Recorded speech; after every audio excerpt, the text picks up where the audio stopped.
فناننا الجميل الأستاذ ضياء عبد الخالق. أهلا بحضرتك. اهلا بيك. أولا بعرف الجمهور إحنا هنا في مسرح الطليعة، يعني عشان يبقوا عارفين إحنا فين بالظبط. هنا في مسرح الطليعة، وقابلت الفنان الجميل في تمثيله أولا، إن هو يديني حديث صغير. أهلا بحضرتك. اهلا بيك. أهلا بيك يا فندم. احكي لي بقى الأول إيه اللي خلاك دخلت مجال التمثيل وإزاي فكرت فيه؟ والله دخولي مجال التمثيل ده كان خالص وما كانش في دماغي. الحكايه يعني لما بفتكر كده انا ايه اللي خلاني احب المهنه دي او الشغلانه دي، ارجع بالذاكره لايام ما كنت في ابتدائي بشوف كل سنه كده في ذكرى مولد النبي بيعملوا حفله. والتلاميذ في سنه 6 اللي هم اكبر بقى سن في المدرسه بيعملوا تمثيليه، كانوا بيسموها تمثيليه، هي مسرحيه صغيره 10 دقائق ربع ساعه، حاجه كده عمل ديني في الاحتفال بمولد النبي. فانا كان نفسي اوصل سنه 6 عشان اشترك في عايز توصل لسنه مجرد تشترك في الاحتفاليه يعني دي. انا حاسس ان انا اعرف اعمل زيهم وابقى هم كانوا بيختاروا بس التلاميذ بتوع سنه 6. فانا وصلت سنه 6 ابتدائي، جه مدرس الدراسات مدرس الموسيقى درس لنا موسيقى، فابتدى يختار ناس زمايلي في الفصل يقولوا اقرا اقرا اقرا، وانا تحس ان ده التحضير للتمثيليه.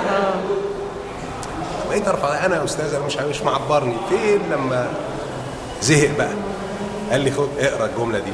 قريت الجمله دي قلت لها كويس قوي، فقال لي طيب لا استنى، قام اداني اكبر دور في الحكايه. الدور ده كان 4-5 جمل، واستعديت وحضرت نفسي وبقيت احفظ بقى، وكل يوم في البيت اعيش مع نفسي واتخيل ان انا واقف على المسرح وقمت عامل سيف كمان خشب كده عشان في الاخر اذهب يا رسول الله ونحن معك، ومطلع السيف. كان عرض ديني يعني مسرحيه دينيه بمناسبه ذكرى مولد النبي. ايوه. رحت اليوم ده وبسال الحفله امتى؟ هتبقى امتى الحفله؟ يلا قالوا لي الحفله اتلغت. ليه؟ حصل حاله وفاه لاحد المدرسين في المدرسه فاتلغت الحفله. فاحباط غير عادي، حاسس ان انا حياتي انتهت. وبرضه مش في دماغي ان انا اشتغل ممثل، يعني انا مش الفكره مش في دماغي. وانا في ثانوي كان كل اهتماماتنا انا واصدقائي الرياضيه، انا كنت بلعب كوره في نادي وبيلعب رياضات مختلفه يعني. ففي واحد صاحبي مرشح نفسه لامانه اللجنه الثقافيه والفنيه، فاستغربت انت ليه مش نازل الثقافيه والرياضيه مثلا، لجنه امانه اللجنه الرياضيه على مستوى المدرسه. قال لي انا عايز اعمل فريق تمثيل. قلت له ايه؟ ده كان في مرحله ثانوي؟ في ثالثه ثانوي. فريق تمثيل يعني الناس تمثل كده زي نور الشريف وحسين فهمي ومحمود ياسين، دول كانوا النجوم بقى يعني. فقال لي قلت له طب انا عايز امثل. قال لي لا يعني انت بتعرف تمثل؟ قلت له لا ما اعرفش. قال لي هيبقى في اختبارات. قلت له لا انا اختبارات انا ما اعرفش، انت صاحبي. وقال لي مفيش الحكايه دي، ما فيهاش واسطه، ما فيهاش صحوبيه، ما فيهاش. هنعمل اختبارات، هنحدد الميعاد وحضر اي مشهد او اي حاجه بتختبر. فعلا حضرت الاختبارات ونجحت في الاختبار، وعملنا مسرحيه اسمها اغنيه على الممر. اغنيه على الممر؟ الكاتب الكبير علي سيد. ساعتها حسيت ان انا بعمل حاجه مختلفه، يعني حسيت ان انا شخص مختلف، بني ادم مختلف وانا على المسرح. بعمل شخصيه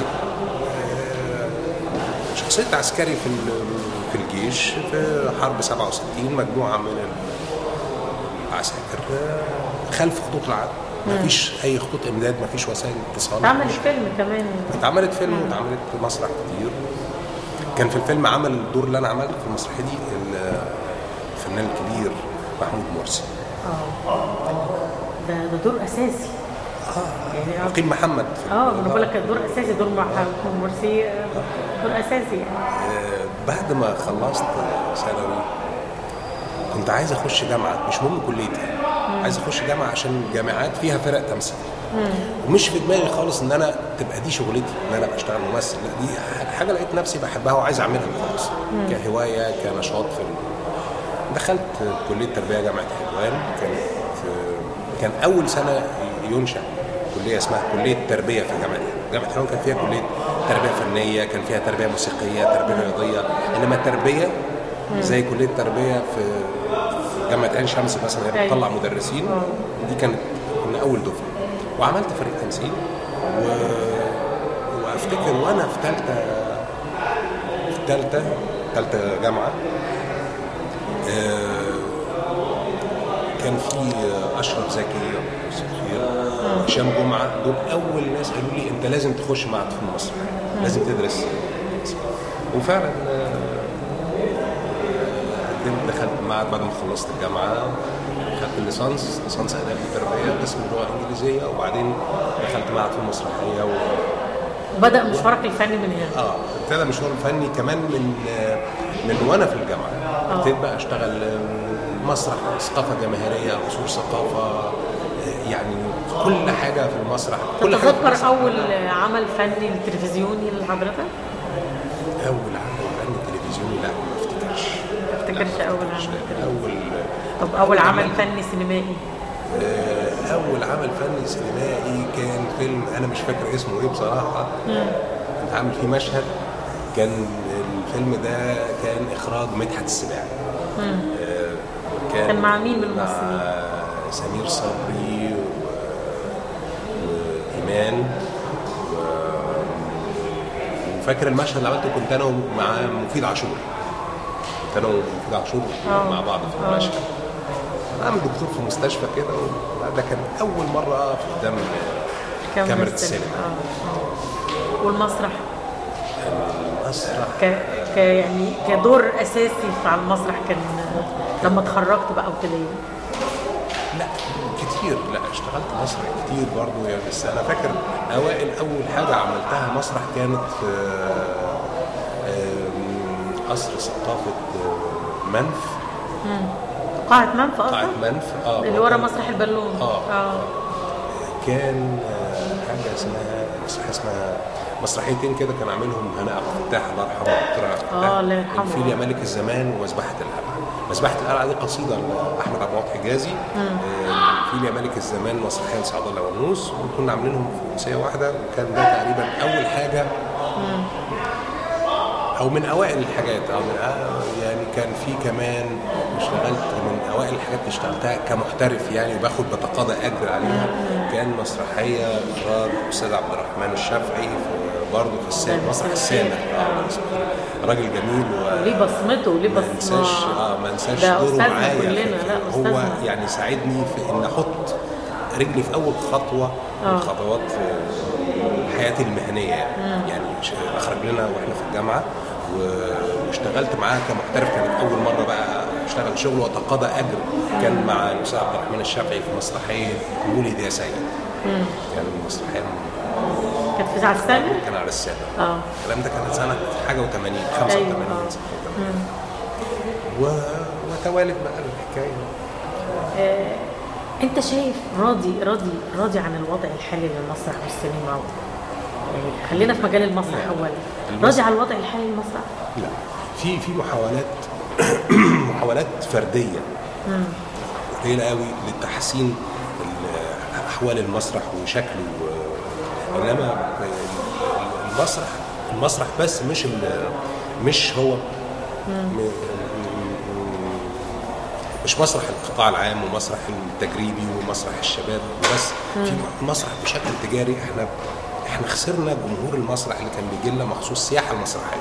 احنا كان بيجي لنا جمهور من كل الدول العربيه وكل الجاليات العربيه على مستوى العالم بتيجي عشان تتفرج على المسرح في مصر.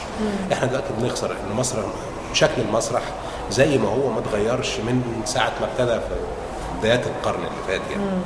المسرح ما اتغيرش. المسرح في العالم كله في تكنولوجيا دخلت على المسرح خلت الصوره شكلها مختلف. من وجهه نظرك ممكن نطور ده ازاي؟ يعني انت شايف ايه الاليات اللي ممكن نبدا نتبعها؟ رايي انا الشخصي الخاص جدا فيما يخص المسرح التجاري او المسرح الجماهيري اللي يجيب جمهور ويجيب سياحه مسرحيه، انه لازم في نفس الوقت يقدم عرض جيد يستفيد فيه يكون ليه قيمه تربويه. هو الاساس في اي عمل فني. لازم ببتدي من الموضوع، اخش بعد كده على الصوره، شكل الصوره اللي بقدمها على المسرح لازم تبقى مختلفه. انا لما اروح مثلا برودواي في امريكا، ولا اروح انجلترا عشان اتفرج على مسرحيات بتقعد بال20 25 30 سنه بتتعرض، وبيجي لها ناس عشان تتفرج عليها، لازم افكر الناس دي بتعمل ايه علشان تحافظ على جمهور المسرح. في تكنولوجيا دخلت المسرح لسه مش موجوده عندنا. طب في ناس كتير بتتكلم بتقول في ازمه مطر. لا، ما فيش ازمه نصوص. يعني في نصوص جايه، ما فيش ازمه نصوص، ما فيش ازمه تاني. يعني نقول التكلفه او الانتاج او الميزانيه هي المشكله مثلا. افتكر ان انا قعدت اتكلمت مع احد منتجين المسرح قطاع خاص كبار، واقترحت عليه فكره انه يجيب التكنولوجيا، التقنيه الجديده، تقنيه التصوير، يعمل مكان يبقى فيه مطر، يبقى فيه بحيرات على المسرح، يبقى فيه اشوف كل حاجه، اشوف سحاب، اشوف ناس بتطير يعني كل ده. اقترحت على احد المنتجين الكبار، لقيت انه هو مكتفي بالوضع اللي هو عليه وشغله ماشي كده، وبيجي جمهور بيشتغل كام شهر في السنه وخلاص. ده محتاج مجازفه، محتاج حد منتج يغامر في الاول، بس انا متاكد من النتيجه هتبقى مفزعه. احنا لما بيجي لنا عرض من اوروبا ولا من امريكا، فرقه بتيجي تعمل مثلا عرض على التلج، ضرب نار عشان الناس تخش تتفرج على وبيعملوا فعلا بيعملوا جو كطبيعي كانه موجود بره في المكان الطبيعي بتاعه عادي. بشوف مثلا ديزني اون ايس، يا جمال، الناس بتبقى يعني دي افكار بس افكار محتاجه حد. مين كان مثلك الاعلى في عالم المسرح؟ مثل الاعلى اي حد كويس في شغله، ده مثل الاعلى. ده يعني حاجه، ده راي دبلوماسي جدا يعني. لا، دي حقيقه، دي انا بقول بامانه. اي حد بيعمل شغله كويس بضمير، ده مثل اعلى بالنسبه لي، ده مثل وقدوه. يعني انت مش شايف نفسك امتداد لاي حد من الممثلين اللي قدام؟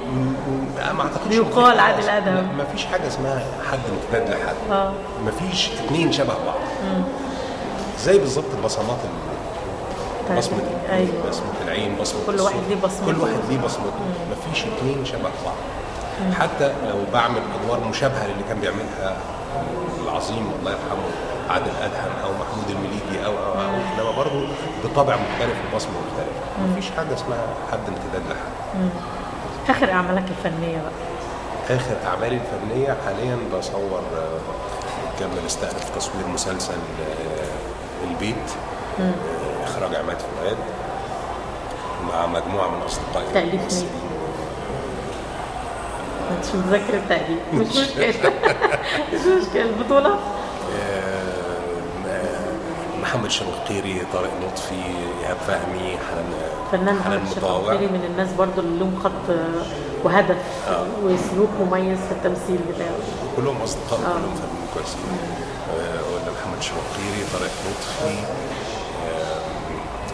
إيهاب فهمي، حنان مطاوع، ويا رب بس ما بقاش ناسي حد، يعني اذا نسيت حد زي يعني سامحوني. طب بالنسبه للتلفزيون، للسينما؟ السينما كان اخر حاجه عملتها فيلم الالماني بس لسه مفيش جديد. لا لسه ان شاء الله بامر الله بالتوفيق دايما. وبشكرك جدا اللقاء الصغير ده. الف شكر يا فندم. سلام.